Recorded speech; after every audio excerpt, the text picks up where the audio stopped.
Okay, all right. Welcome everyone, those that are watching live on Facebook and those that are joining the Zoom call today. We're grateful for Dr. William Sears joining us today on I Empowered Podcasts.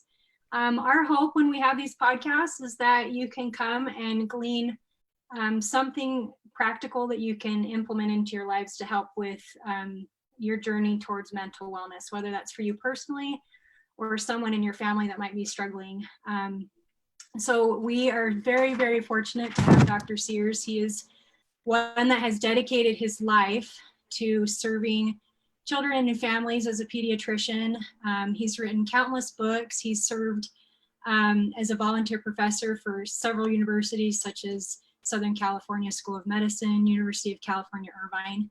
He's the father of 8 children. We were just chatting about that, which is awesome. And he's recently come out, and I'm going to show you a couple books. One, this is the book that brought me to Dr. Sears. And it was such a blessing for our family as we have struggled with, it's called the NDD book. So it's the nutrition deficiency disorder. We have struggled with different Ds like OCD or depression.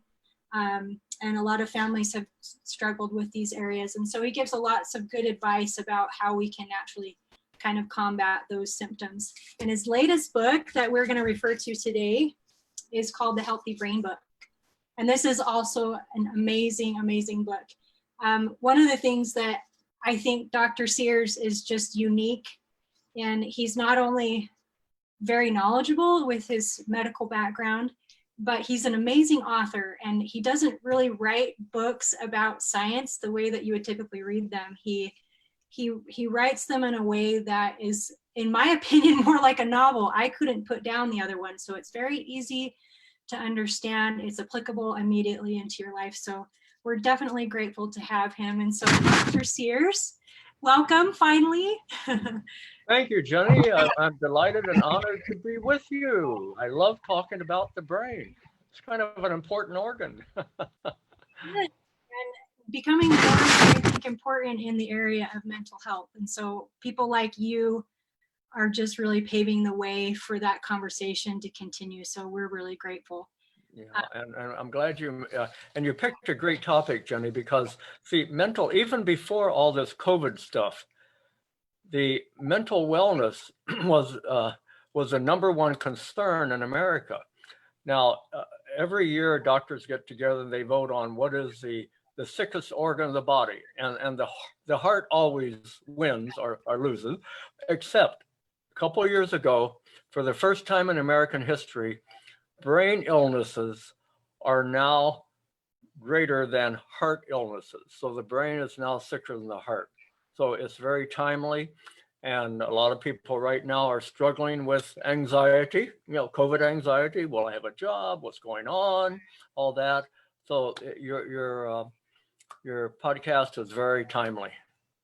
Well, we're grateful. And like I said, you have such a wealth of knowledge and information to glean. So I'm really grateful. So we're just going to go ahead and kind of get into it because our time is, we want to respect the 45-minute time frame. Sure. So you talked, first of all, since you brought it up, you talked about COVID and kind of the effects that this experience that everybody's going through can have on the brain, on maybe anxiety and depression. Mm-hmm. What would be some of your top tips in helping with COVID prevention, or even, preventing the illness or the anxiety that comes with that? Well, a lot of this comes from how I teach my own children. And Jenny, parenting in a nutshell is giving your children the tools to succeed in life. And one of those tools that I give them, the kids, you preach at your children, you hope some of it sticks in. Well, one of the things I taught them years ago, that you can't always control circumstances, but you can always control your reaction to them. So it's how we react to this COVID crisis. And my feeling is that once we get over it, and we will, that we're going to emerge from this COVID crisis a stronger and healthier country. We're going to a lot of parents and children are going to be closer because the kids say, wow, mom and dad really handled this well. There was a lot of bad stuff going on out there. But, they kept a happy atmosphere. When I looked at my mom, sometimes you got to fake it. When I looked at my mom, she wasn't worried. So mom wasn't worried. I'm not worried. And also, Jenny, I think my real feeling about this is that we'll stop and think about the term vulnerable. You hear that term vulnerable. Well, I don't want to be vulnerable. Okay? So people are starting to think, well, how do I keep from being vulnerable? The best thing you can do, in fact, our Healthy Brain book, if I had to change the title overnight, I'd say, how to protect yourself from COVID. Yeah. And it's called the concept of preloading. Preloading is a concept we talk about throughout our book, and that means strengthening your immune system, building a smarter immune system. So when a strange virus comes your way, it's like your immune system has these millions of little fighters inside. We call them natural killer cells. They look like little Pac-Men. We have a little picture of them in the book. And that's why I show it to kids. Imagine you got trillions of little soldiers inside, and they go around, they eat up germs. And how do you keep those soldiers fighting better for you? You believe they will fight for you, called the belief effect. You feed them well, and you move them. Movement mobilizes your immune system. So really, I think people start to think, okay, what do I need to do to build a healthier immune system so when the next wave comes, and it very well could, our immune system says, hey, no problem, you've cared for us, we're ready to fight for you. Well, and I love that, we might have, a little bit of a break in this, but like you said, there's going to probably be another wave coming. So right now would be a perfect time to start and that's something that you're the expert in. So let's start with the brain. In your book, The Healthy Brain, but you talk about the brain as the greatest garden ever grown. Can you kind of explain that? I really love that imagery because kids especially kind of can get a grasp on that. So yeah, talk about what the brain as you refer to it as a garden. Well, thank you, Jenny. I'm glad you brought that up because the brain is the greatest garden ever grown. And when we were writing the book, and I wrote it with my daughter Hayden Sears, and a professor of neurology and psychiatry at USC School of Medicine, Vince Fortinet. So when we put our heads together, we figure, all right, the problem with many brain books is they exhaust the brain just reading them. So our goal was to put a smile on every page. Every page, we wanted the reader to smile, like, so we thought we'll put some funny diagrams on there and analogies. So one of our favorite is the garden. Ah ha ha, yeah, like, thank you. That's it. And what it is see the garden. We figure people grow a garden so they can identify with the analogy. So the brain is the greatest garden ever grown. Point one. Ah, my garden up there. What do you need to grow a garden? Well, you need to feed and fertilize it. So smart foods. Number one, smart foods. We have a whole chapter on smart foods. Next, you need to irrigate it. You need to water it. How do you water a brain? You make more blood flow to the brain. The better the blood flow, the better the brain. The better your blood flow, the better the brain. And how do you make blood flow? You move your body. The more you move your body, the more the blood flow to the brain goes and the brain registers like. And then the third thing for a garden, you want to keep the weeds out. So we have a large section on how to keep the weeds out of your brain garden, toxic thoughts, we call it reframing, how to get rid of toxic thoughts. Weed comes into my garden, quickly get rid of it, trash bin, just like you would on an email. Bad email comes in, press trash bin, you do the same in your brain. So the garden analogy, I think, is good for all ages. Right.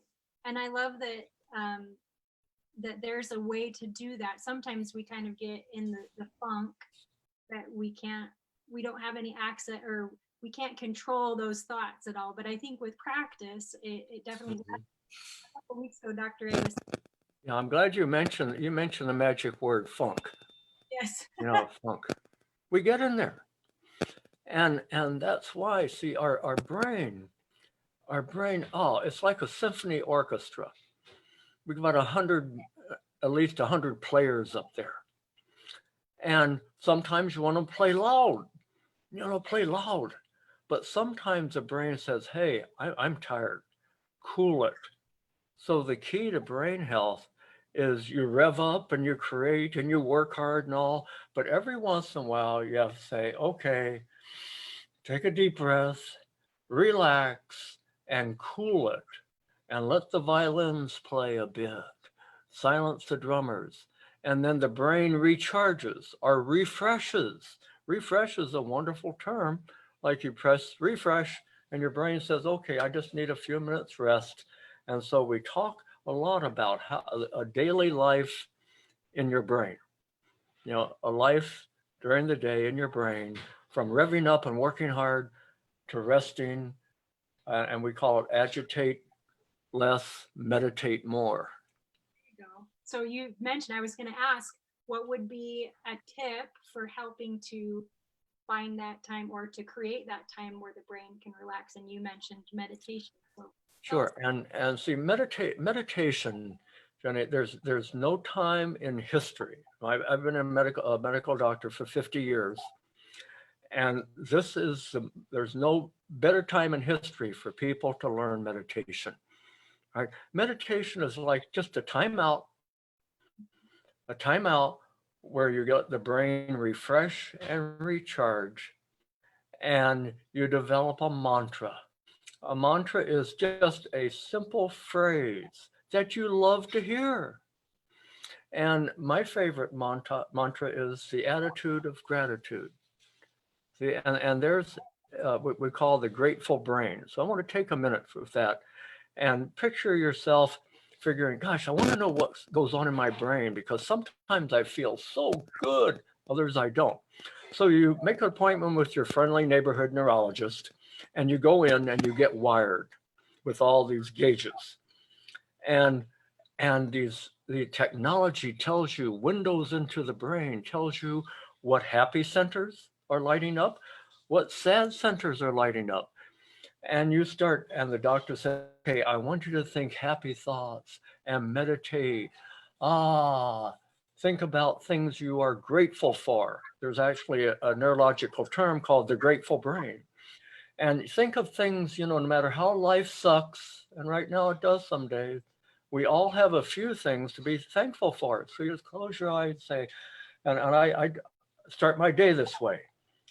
Thank you, God, for my life. Thank you for my wife. Thank you for my health. Thank you for my wealth, 8 kids. Thank you for my MD. Please make it my ministry. These are sort of mantras. And that took about a half a minute. And then they wire you up and then they play this for you, say, hey, Bill, look, your happy center lit up. You got more blood flow to your happy center just by thinking the attitude of gratitude. And your sad center dialed down. And your brain says, so this is what meditation in a nutshell does, Jenny. It just quiets our brain to our brain garden to fertilize your happy center and pick the weeds out of your sad center. So, and I love that. I think we talked a couple weeks ago with Dr. Selhub about kind of going from, sometimes we're in that funk that we said, and it's hard sometimes to go right to gratitude. Mm-hmm. Steps to get there. So when we're kind of in the funk and the weeds, we can see them, but it's really hard to pull them out and put them in the trash bin. Yeah. What would be some steps to get to the mantra, of the gratitude in the morning that that really kind of helps to keep those weeds at bay? Mm-hmm. Sure. Well, I start my day with the attitude of gratitude, step one. And then secondly, the brain above all other organs is most affected by what you eat. So after my attitude of gratitude meditation in the morning, and I do a movement meditation. Walk, see, and the movement meditation is like you take a step with your mantra. Thank you for my life. You're walking in a rhythm or swimming. It's actually called flotation therapy. If you have access to a swimming pool, that's even better. Now, here's another key: movement outdoors. Remember my favorite neurologist, Dr. Mom? She said when we boredom and bad behavior, when we were in a funk, go outside and play. Well, what is it about movement outdoors, Jenny? And that's why we have a whole chapter on the neuroscience of movement in nature. So let me tell you about a story. If you don't mind me telling stories, I kind of like to devote. But Martha and I were over in Japan. See, in Japan, they're way ahead in technology of the brain on this stuff.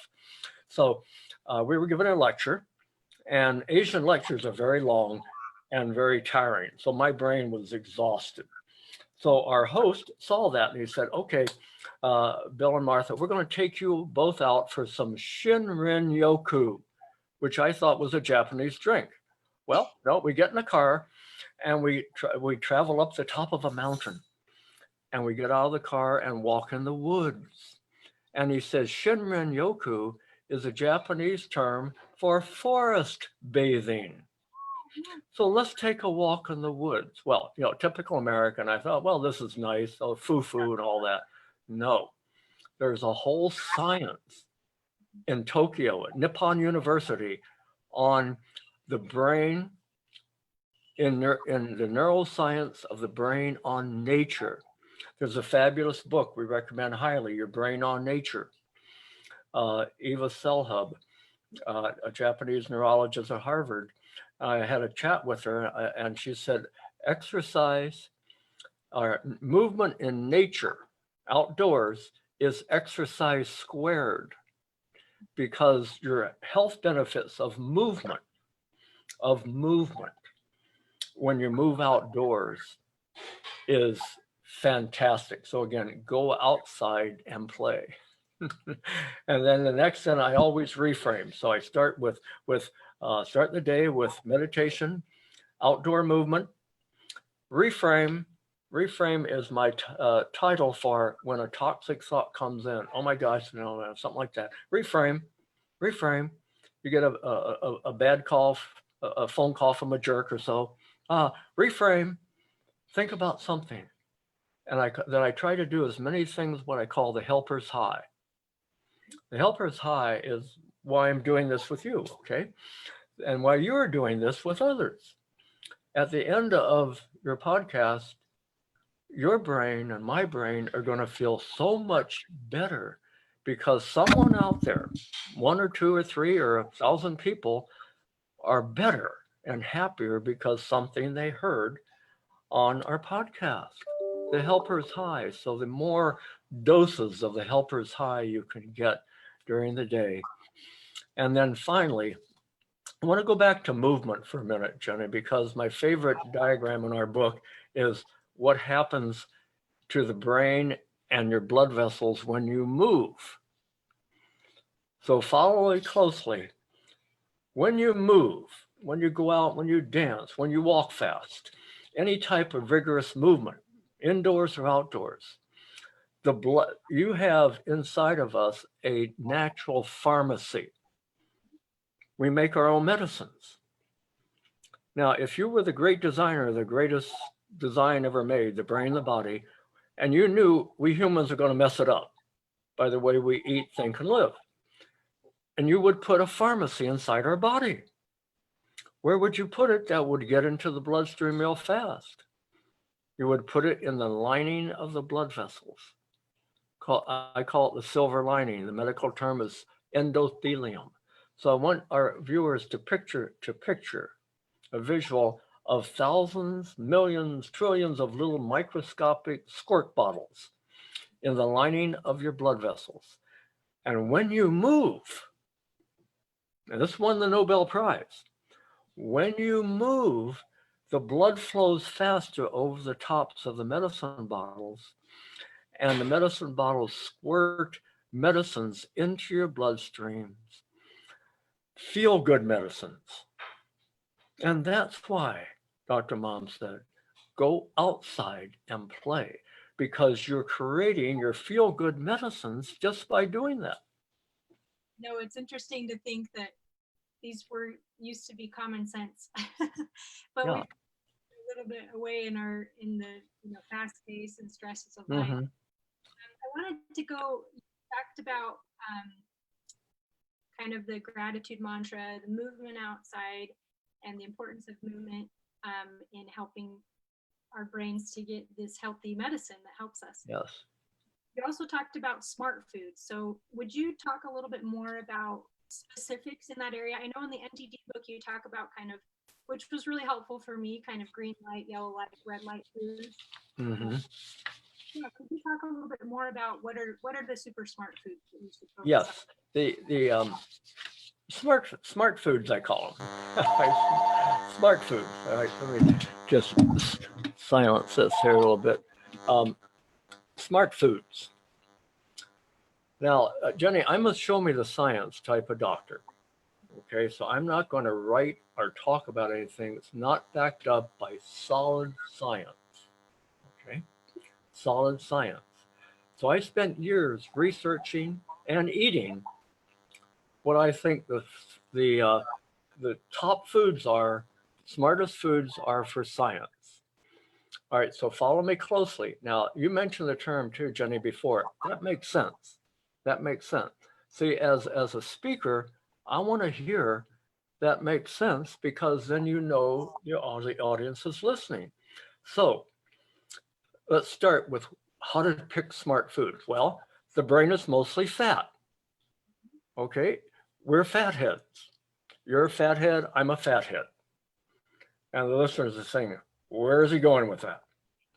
Well, the brain is mostly fat. And what happens to fat? Why is the brain so prone to decay? We call it neuroinflammation, the root cause of most problems, right? What is it about fat that makes it prone to decay? Well, you ever left a piece of fresh fish out overnight and it turns rancid, stinks, smells? Well, the term turning rancid is oxidation. It oxidizes. Well, if fat oxidizes, what do we need to eat more of? Antioxidants. And what are antioxidants? Fruits, veggies, berries, and seafood. Okay? So that's how I chose our healthy brain diet. I use the term diet because we're all on diet, just means a way of eating. So start with my favorite, salmon. Wild salmon. Now, here's an exercise for our readers, our listeners. Google the nutrient content of a fillet of wild salmon. Google the nutrient content of the human brain. And you'll notice side by side, the top 10 nutrients in the salmon are the top 10 nutrients in the brain. Smart. That's why we have a page of that on our book, the salmon and the thing. All right. So salmon. Fat. My next favorite fat, eggs. Wow. Talk about all these nutrients and a measly 75 calories. An egg. Avocado. Healthy fats. Avocado a day helps keep the brain doctor away. All right. Then nuts. Go nuts. Olive oil. So I just made 5 high fat foods. People say, well, doesn't fat make you fat? No. The dumbest, I'd like to be kinder, but I can't because I care about it. The dumbest nutritional advice to ever hit the American plate and the brain was low fat diets. They took the fat out of food, they put in junk carbs, and we got fatter. And the brains got sicker for two reasons. See, the brain does not like sugar spikes. The brain gets worn out on sugar spikes. Avoid spikes. So when you guzzle that soda, or when you eat or drink all that stuff with added sugar and all, spikes, the brain says, no, don't like. See, so what the brain needs is a diet that is high in smart fats, like we mentioned, 5 we mentioned, medium in protein, and low in dumb carbs. Okay? Smart carbs, fruits and veggies. All right, smart carbs. See, so that's why this whole shift, Jenny, is coming back to eating the smart way. High in smart fats, not dumb fats, smart fats. You know, the I mentioned seafood, avocado, olive oil, nuts, and eggs. My 5 favorite fats. And that's why in the morning I have a shake. I start a shake. We have a whole recipe in the book. You know, lots of fruits and veggies. I put a pomegranate in there. I go out in our garden. I throw 2 fistfuls of greens in there, little coconut or MCT oil, a lot of berries in there, kefir, nuts. I'll put all that stuff in there, grind it up, and that's my healthy brain shake. And then greens. So a smoothie in the morning, a salad in the evening with a fillet of salmon, smart spices, turmeric. On my table, I have a sprinkle of turmeric shaker and a pepper shaker. So sprinkle turmeric and then grind the pepper. Pepper makes the turmeric absorb better. And then during the day, I nibble on nuts. So that's kind of my daily brain health diet. Oh, that sounds wonderful. And you're in Southern California. Do you have an avocado tree? All over the place. Avocados grow everywhere. I'm a little jealous about that. So we've talked a little bit about movement, I think, but the one area that we haven't really touched on yet is sleep. We talk about how sleep can help affect. Yes. Sleep. And in fact, see, we have in our Healthy Brain book, we have kind of, you hold the 5 keys to your brain health in the palm of your hand. Eat smart, move smart, we talked about. Think smart, we talked about. Sleep smart, number 4, and then serve smart, we talked about. So sleep smart. What is it about sleep? See, once upon a time we thought sleep was a waste of time. Absolutely wrong. So follow me closely what goes on in the brain while you sleep. So basically, I call it my sleep sanctuary. When I have my favorite, I first of all go to bed and no screen time for an hour before bedtime. Screen out an hour before bedtime. You don't want any toxic emails, texts, screen out. You start dimming the lights in the house an hour before bedtime. And then you walk up to your sleep sanctuary. And what I do, I walk around and I look at the pictures on my wall, of all, after Martha and I do this together, we look at the pictures of our children, our family events, and you say, wow. And then you put pretty pictures on the door to your bedroom that you look up. And I haven't even entered the bedroom yet. Open the door, and I have my mind is programmed. No toxic thoughts will enter this room. This is the relaxation room. All right, now, So you lie down, you go to sleep, and here's what goes on in the brain during sleep. The sleep is your detox center. It's like you're walking into your bedroom's your detox center. And this is fascinating. So I'm going to try to make a visual image. Now, in the brain, you have what's called glia cells, the garbage cleaners of the brain. Glia, garbage cleaners, all right? So the glias, the trillions of these little glias come out and they start the house cleaning of toxic thoughts and toxins that came into your mind during the day. Another thing happens. Well, where does they put this garbage? It's called lymphatic system. The rivers of your mind, they're just rivers all over, blood vessels and lymphatics, little rivers of your mind that circle throughout the brain. They widen during sleep. So not only do the glia cells work better to detox your brain, but they have bigger rivers to dump the garbage in. So you wake up in the morning detoxed. And that's why sometimes I know I'm thinking of something I want to write, but I just can't get it together. You often go to bed with a problem and you wake up with a solution because your mind is saying, we've detoxed all the clutter, got rid of the garbage, and we've refreshed your brain during sleep. So that's what goes on during sleep. That's awesome.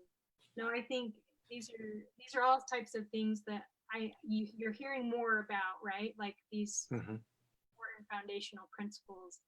But what I love is that science can back it up because, like you said, I hear I listen to the science, want to know the science, and I think a lot of people are that way. And what I'm seeing now more and more is the combining of neuroscience specifically and all these other things with kind of traditional approaches. And so that just really makes me happy to hear that. So thank you. One of the things we haven't talked about yet is, and I know you mentioned it in your book, and it's also a subject that a lot of people are wondering about and hearing about, is the gut-brain connection or the mind-gut connection and its effect on overall mental well-being. Yeah, the gut brain. I love the gut. The gut is called the second brain. There's actually a neurologic term for the gut. It's called the second brain. Why? And this is fascinating. This is a lot of new science, and the science is a little bit in its infancy, and it's growing. So follow me closely. All right. In the second brain, your gut.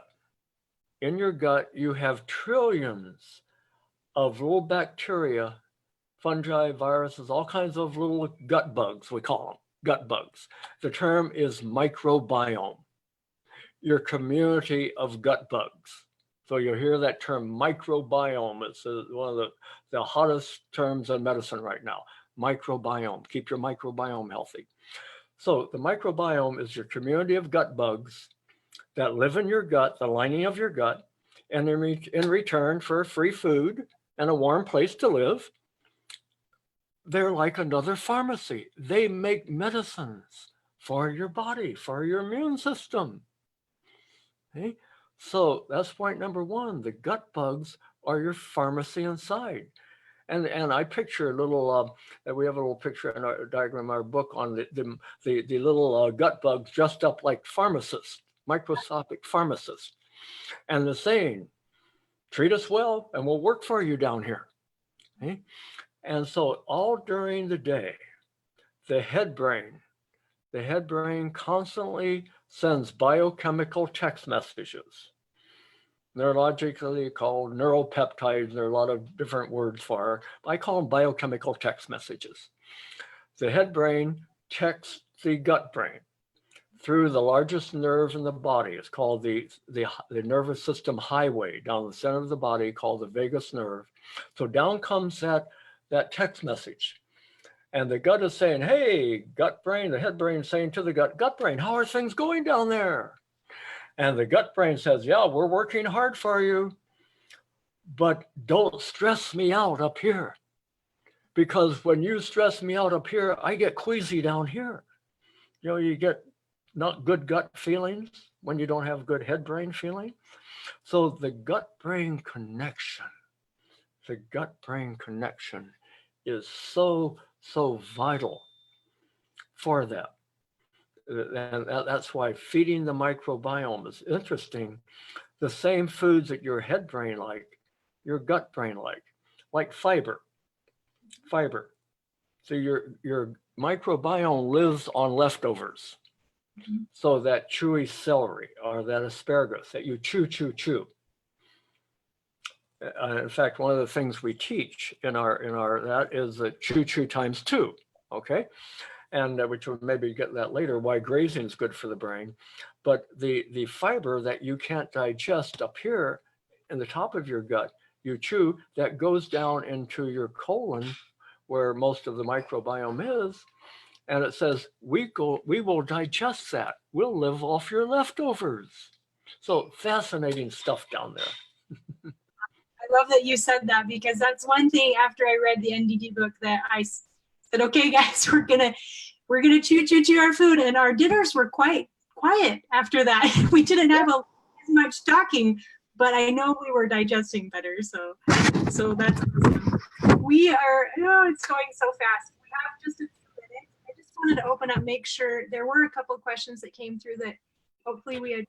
If we haven't yet, could you, anyone that's listening on the Zoom, if you have any questions, go ahead and type them in the chat and I'll address them. Another thing, and if there's no questions, we'll just go on to another thing that I wanted to ask. We've kind of discussed it already, but you talk a lot about pills and skills, several of your books. And I think that's applicable because our nonprofit is focused on primarily mental wellness and some things that we can do naturally to kind of make us more mentally resilient. Right. Sometimes we need more. We either we're stuck in the beginning or we just need more to be able to maintain balance. So tell us a little bit, our audience, about pills and skills in your practice. Pills and skills, Jenny. We have an institute, we call it the Dr. Sears Wellness Institute, where we certify health coaches. We have about 10,000 of them out there now. And we have several mantras we talk about. One, our top teaching is how to make your own medicines, how to teach your body to make their own medicines, skills. And that ties in with the pills and skills model because, see, I hear that every day. How can I make my own medicines, doctor? Now, when it comes to the brain, see, pills are great all over the body. I mean, the heart, the joints, the skin, all that, that's easy. You know, heart medicine's rather easy. Blood pressure medicine, you pop a pill, your blood pressure goes down. But the brain outsmarts pills many times. And they're very tough to prescribe. So there are very good medicines for the brain, antidepressants, anti-anxiety, mood elevators, those type of things, and they do help in some people. But what's interesting is some of the interesting studies show that you can get the same effect, just a good effect, from all the things we talked about, movement and smart foods and going outside and play and meditating, all those, you can get as good effect from the skills as you do the pills, but there's no side effects. See, sometimes and because the medicine you make is better than the medicine you take, because it comes out at the right dose at the right time and no side effects. The medicine, the pills that are prescribed, they're prescribed based on lots of studies showing an average dose. Well, Jenny, you're not average. I'm not average. So you try, well, let's try this. Well, doctor, I don't feel as good. Well, that helped me from my anxiety, but now I'm depressed. Well, let's try another one. And so pills and skills. And here's what we teach. Always use pills. Always use pills. Sometimes pills and skills, but never pills only. So it's not only doctor, what do I take, but it's doctor, what do I do? And the do is our healthy brain book. And so my wish is, as every doctor, every healthcare provider, as they're handling out their prescription pill, with one hand, they say, here is your skills, Right. with the other. No, I appreciate that. And I think what you're doing to kind of pave the way, hopefully that will trickle into more of the mental health care area. And because I think that, I know in our family, as we've made changes over the last year, knowing all of these kind of commonsensical skills to put in place, but finally having the gumption to really focus on them, it's made a huge difference in our family. And in part because of one of your books, which I appreciate. So, and Dr. Bill's not, I don't think retirement's in your plate, right? So he's well, well, yeah. So, well, somebody asked me that, retirement, Bill, aren't you over the hill? And I said, yes, and I'm picking up speed. There you go. So I think that's awesome. He's coming to Tucson in August, and I'm excited because I'll get to hear him in person. So we just want to thank you so much for taking the time to be with us this morning and to share your passion and your knowledge and your experience with us. And I know that everyone will agree with me that it's been time well spent. So thank you so much. And thank you, Jenny. Absolutely. So we're grateful. And in a couple weeks, in another month, we will have Dr. James Garrett. He's a PhD neuroscientist from Columbia. He'll be kind of talking, and as we find out kind of all these people that we're having on, you kind of, you know, testifying of the same things, which is neat to hear more and more people kind of bringing in this information and making it real in our lives. So thank you. Have a wonderful day. If there's no further questions, we'll see you next time. Thank you, Dr. Sears. Thank you, Jenny. Have a great day.